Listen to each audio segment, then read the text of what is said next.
हाय, good morning, सत श्री अकाल, आदाब, नमस्कार, वणक्कम, जय हिंद दोस्तों। कैसे आप लोग? और मैं हूं आपका, सिर्फ आपका लाडला डॉक्टर डॉक्टर नवनीत कालरा, जो कुछ भी कर सकता है। और लेकिन आज कुछ करने नहीं आया हूं, आज कुछ आपको बताने आया हूं। और बहुत इंपॉर्टेंट टॉपिक है, क्योंकि मेरे भी बहुत सारे पेशेंट इसके बारे में पूछते हैं और इस ट्रीटमेंट के लिए जा चुके हैं। जी हाँ, टॉपिक है natural bypass surgery. Natural bypass surgery नहीं बोलूँगा, नेचुरल बाईपास। इंग्लिश में बोलते हैं EECP। फुल फॉर्म क्या होती है? Enhance external counter pulsation, EECP।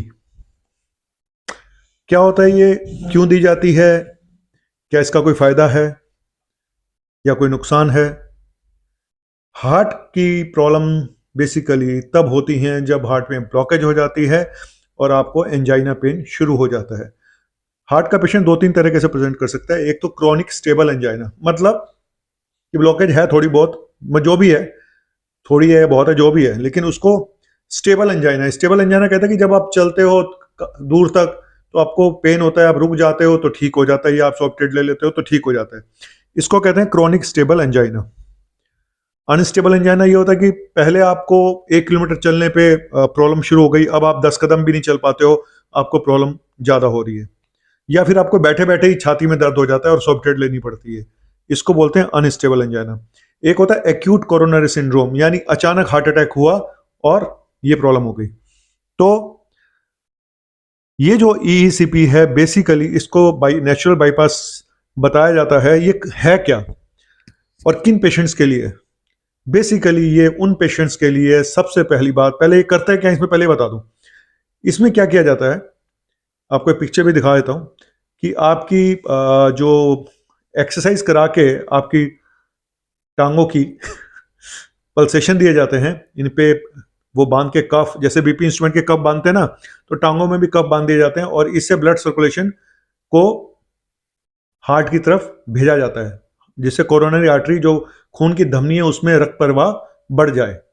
ठीक है, इसी को बोलते हैं EECP। करीब 1 घंटे का प्रोसीजर होता है, हफ्ते में 5 दिन, और टोटल करीब करीब आप मानिए 7 हफ्ते तक आपको कराना पड़ेगा, 35 घंटे कम से कम। इसका खर्चा आता है 90,000 से करीब 1.5 लाख के रुपए के बीच में। अब सबसे बड़ा सवाल, इसको नेचुरल बाईपास क्यों बोलते हैं? ये बोलते हैं इनके समर्थक जो ये करते हैं, या जो भी साइंस इनके साथ जुड़ी हुई है, वो ये बोलते हैं कि जी इससे हम नेचुरल कोलेट्रल बना देते हैं, मतलब कि शाखाएं पैदा कर देते हैं ब्लॉकेज के बीच में, जिनसे ब्लड सर्कुलेशन बढ़ जाता है। अगर ये इतनी ही ज़्यादा अच्छी है तो फिर इंडिया में इतनी ज़्यादा यूज़ क्यों नहीं होती? हालांकि अब तो होने लग गई है, कुछ लोग डॉक्टर कर रहे हैं, कुछ हॉस्पिटल भी कर रहे हैं, लेकिन इतना इसका प्रचलन क्यों नहीं है? लोगों को इसके बारे में ज़्यादा पता क्यों नहीं है? पहली चीज, और कौन से पेशेंट्स के लिए है ये भी पता होना चाहिए। बेसिकली जो पेशेंट की ब्लॉकेज हो गई है, जो पेशेंट फिट नहीं है सर्जरी के लिए या स्टंट के लिए, या जिनको दवाई, स्टंट भी डल गया, बाईपास भी हो गई, उसके बाद उनके पास कोई ऑप्शन नहीं बचा। पहली चीज आप सोच लो कि हर पेशेंट के लिए नहीं है।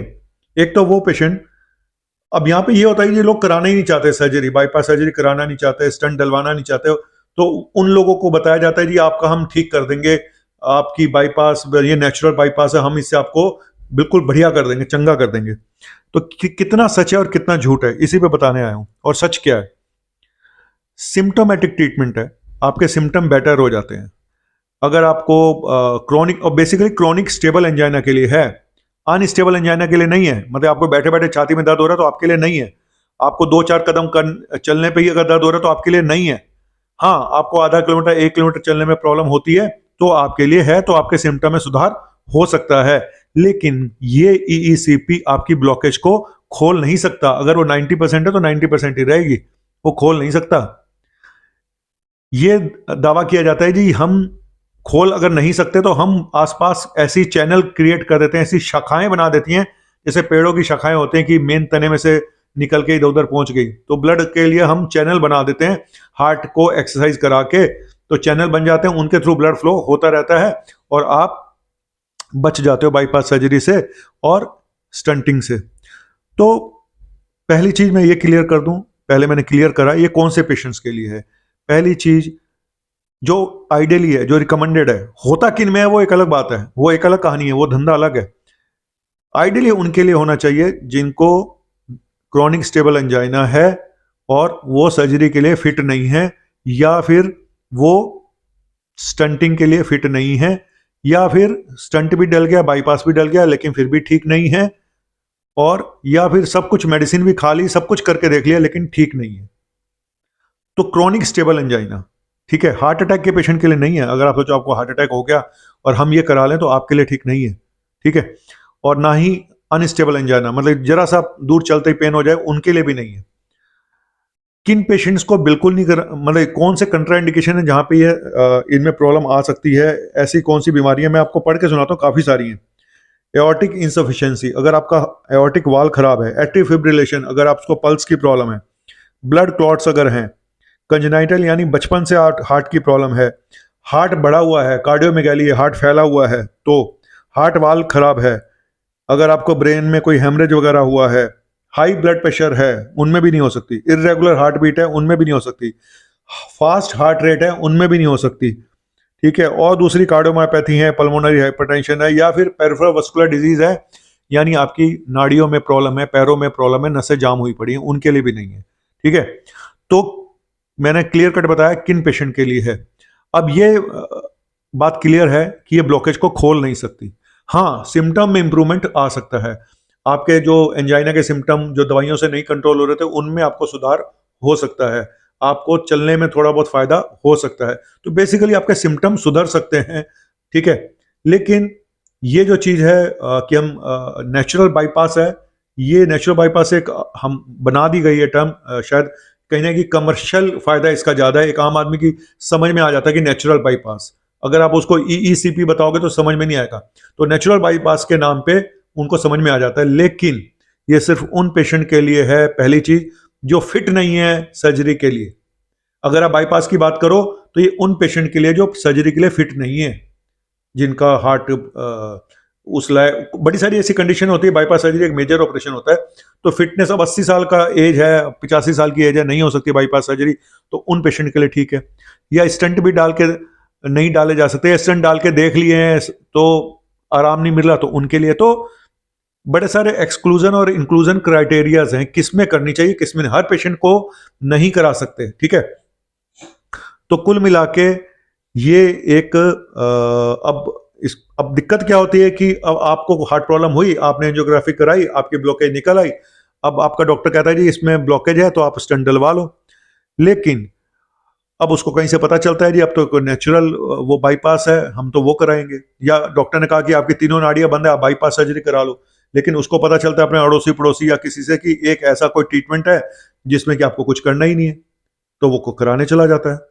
तो प्रॉब्लम ये है कि आपकी बीमारी जो स्ट्रक्चरल हार्ट डिजीज है, ये जो ब्लॉकेज है, उसमें फर्क नहीं पड़ता है, वो ब्लॉकेज ठीक नहीं हो जाएगी। अगर कोई आपका ईईसीपी करने वाला आपको रबर स्टैंप लगा के देता है, जी हम आपको गारंटी देते हैं आने वाले 10-15 साल में आपको कोई प्रॉब्लम नहीं होगी, तो मुझे नहीं लगता कि वो आपको लिख के देंगे। वो सिर्फ आपको ये बोलेंगे कि हम आपको सुधार होगा, सिर्फ इतना ही बोलेंगे कि आपको सुधार होगा। मुझे ऐसा लगता है, क्योंकि ये कोई कह भी नहीं सकता और ना ही कहना चाहिए कि जी हम आपको गारंटी दे देंगे आपका हम ठीक कर देंगे। ठीक नहीं होता, आपके लक्षणों में सुधार होता है, ठीक है। वो कितने दिन तक रहेगा, 4 महीने, 6 महीने, 8 महीने, 10 महीने, 1 साल, ये किसी को नहीं पता, ठीक है। तो कुल मिलाकर लंबा भी चल सकता है वो सुधार, थोड़ा भी हो सकता है, लेकिन ब्लॉकेज वहीं की वहीं रहेगी। कल को कोई सडन प्रॉब्लम हो जाए, कुछ हो जाए, उसकी कोई गारंटी नहीं है, क्योंकि कोई प्लग टूट के हार्ट अटैक कर दे और राम नाम सत्य हो जाए तो इसकी कोई गारंटी नहीं है। सिम्टम में सुधार होता है, बस इतना ही है। अगर आप कहो जी मेरी 90% ब्लॉकेज 80% पे आ जाए, 60% पे आ जाए, ये नहीं होता। तो कायदे से तो इनको अब उनसे बहस भी कौन करे इन सब चीजों में जाके, क्योंकि देखो, हार्ट प्रॉब्लम के नाम से पेशेंट डर जाता है, बाईपास के नाम से पेशेंट डर जाता है, तो वो डर के चक्कर में वो कहता है भाई मैं क्यों कराऊं बाईपास जब नेचुरल बाईपास है। लेकिन उसको ये असलियत भी बताना चाहिए कि आपकी बीमारी जड़ से ठीक नहीं हो रही है, आपको कुछ सिर्फ सिम्टम बेस्ड फायदा हो रहा है, वो भी कब तक होगा ये नहीं पता है। तो थोड़ा बहुत रिस्क जो भी लेना है आपको अपने लेवल पे लेना है, ठीक है। डॉक्टर तो आपको बोलेंगे कि आओ कराओ, और कुछ लोगों में फ़ायदा होता भी है, लेकिन वो सिम्टम बेस्ड फ़ायदा होता है। जैसे कि मैं आपको बोलूं कि आपको टीबी हो गई है, ठीक है, और मैं टीबी का इलाज ना करूं, मैं आपको फीवर आ रहा है, मैं क्रोसिन दे दूं कि भाई इसको सुबह शाम खाते रहो, खांसी आ रही है मैं कफ सिरप दे दूं भाई इसको सुबह शाम लेते रहो, और है ना, और तो उसकी और भूख नहीं लग रही तो मैं भूख का सिरप रात को दे दूं, तो उसको क्या होगा, उसको सिम्टोमेटिकली आराम आना शुरू हो जाएगा, क्योंकि उसको रात को सिरप दिया मैंने भूख का, एक या कोई दवाई दे दी भूख की, उसकी भूख लगनी शुरू हो गई, उसके सिम्टम बेटर हो गए, और उसके खांसी कम हो गई, लेकिन बीमारी वहीं की वहीं रही, बीमारी नहीं खत्म हुई, फिर वो ब्लास्ट होता है, फिर एक दिन बीमारी इतनी बढ़ जाती है कि लाइलाज हो जाती है। तो ये सिम्टम बेस्ड जो ट्रीटमेंट है ये काफ़ी जगह पे चल रहे हैं, इस टॉपिक को मैं अलग कर देता हूं, अब मैं उनकी बात करूंगा। तो यही जो ये जो रगड़ा है ना हमारे डर का और असलियत का, इसी में सारा खेल है। जो हमारा डर है ना, वही हमें कहीं ना कहीं ऑल्टरनेटिव मेडिसिन में लेके जाता है, और मुझे लगता है कि जहाँ पे कुछ नहीं हो सकता वहाँ पे जरूर जाना चाहिए, जहाँ पे आपके पास कोई ऑप्शन ही नहीं बचा है, सर्जरी हो नहीं सकती, स्टेंट डल नहीं सकता, दवाइयों से आराम नहीं आ रहा, तो उनके लिए ठीक है वो जाएं, क्योंकि वो जितना भी टाइम ठीक से निकाल जाए बहुत अच्छी बात है। लेकिन प्रॉब्लम वहाँ पे है जहाँ सब कुछ हो सकता था, लेकिन आपने पहला इसको चूज किया कि पहले हम इसको करके देख लें, और उसी बीच आपकी कहानी हो गई और आप चले गए अलविदा कह के। तो ये आप सोच लीजिएगा। हालांकि बाईपास सर्जरी भी कोई परमानेंट क्योर नहीं है, वो भी उसकी एज भी 10 से 15 साल है, स्टंट की भी एज होती है, हर एक की एक लाइफ एक वो है। अब आप कहोगे जी एलोपैथिक में है क्या फिर? सर किसी को 10-15 साल भी उम्र बढ़ा देना, सुपारी लेने वाले भाई साहब 10-10 लाख रुपए लेते हैं एक सुपारी लेने के, और डॉक्टर अगर आपकी उम्र 10-15 साल बढ़ा रहा है तो उसको आप मानते हो कि कुछ नहीं है, वो सब बेकार है। ठीक है, सब इस पे तर्क दिए जा सकते हैं, सब कुछ हो सकता है, लेकिन ये जो हम लोग बोल देते हैं हम जड़ से ख़त्म कर देंगे बीमारी को, हम नेचुरल तरीके से बाईपास कर देंगे, ये सब फालतू की बातें हैं। नाम जरूर नेचुरल बाईपास दिया गया है, लेकिन ऐसा नहीं है कि हर पेशेंट परमानेंट जिंदगी भर ठीक रहते हैं। हमारे भी ऐसे बहुत सारे पेशेंट हैं जिनको हमने कुछ नहीं किया, सिर्फ दवाइयों पे रखा, उनका लाइफस्टाइल चेंज किया, उनका डाइट चेंज करी, और वो अभी भी ठीक ठाक चल रहे हैं। तो काफ़ी चीज़ें भगवान भरोसे रहती हैं, हमारे अंदर क्या चल रहा है वो कोलेट्रल कई बार अपने आप बन जाते हैं, वो शाखाएं अपने आप बन जाती हैं अंदर ब्लड सर्कुलेशन की। और अगर आपको क्रोनिक स्टेबल अनजाना है तो बेटर होगा आप एक्सरसाइज करें थोड़ी बहुत, जितनी आप कर सकते हैं, योगा करें, मेडिटेशन करें, डाइट का ध्यान रखें, फर्क तो पड़ता है थोड़ा बहुत, लेकिन ब्लॉकेज खुल जाएगी, ये बहुत मुश्किल काम है ना।